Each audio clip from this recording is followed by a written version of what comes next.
Hi, இன்றைக்கி ஒரு சூப்பரான அன்பாக்சிங் பார்த்துடலாமா? இன்றைக்கி வந்து ஒரு குர்த்தி தான் வந்து அன்பாக்சிங் பண்ண போகிறோம். இது வந்து நான் மீஷோவில் தான் வாங்கியிருந்தேன். அதோட ப்ரைஸ் வந்து நான் லாஸ்ட்டாக மென்ஷன் பண்ணியிருக்கேன், பார்த்துக்கோங்க. இது வந்து காட்டன் பிளெண்ட் அப்படின்னு தான் போட்டுருந்துச்சு. ரயானும் இல்லை, பியூர் காட்டனும் இல்லை. கிளாத் பார்த்தோம் அப்படின்னா நல்லா தான் இருந்துச்சு. இது வந்து அந்த ப்ளூ வித் அந்த வெந்தய கலர்னு சொல்லுவோம் பார்த்தீங்களா, அந்த மாதிரி கலரில் வந்துச்சு. நல்ல பேண்ட்லாம் பியூர் காட்டனில் இருக்குது. ஷால் வந்து மிக்சடு, டாப் வந்து அந்த காட்டன் பிளெண்டு.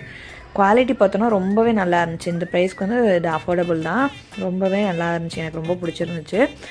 அதே மாதிரி கையில் வந்து பார்த்தோன்னா கையிலையும் இந்த கழுத்துக்கிட்டே வந்து சீக்வன்ஸ் ஒர்க் வந்து கொடுத்துருக்காங்க. இது வந்து அந்த வீநெக் தான் அந்த பேட்டர்ன். 3/4 ஹேண்டு ரொம்பவே நல்லா இருந்துச்சு. அம்ப்ரெல்லா டாப் கிடையாது, இது வந்து சைடு ஓப்பன் குர்த்தி தான். இந்த ப்ரைஸ்க்கு வந்து இது ரொம்பவே அஃபோர்டபுள். இதோட பேண்ட் பார்த்தோம் அப்படின்னா நல்லா ஃபுல் லென்த்தே இருந்துச்சு. நல்லா லென்த்தாக ஹைட்டாக இருக்கவங்களுக்கு நல்லா ஃபுல்லாக கவர் ஆகும்.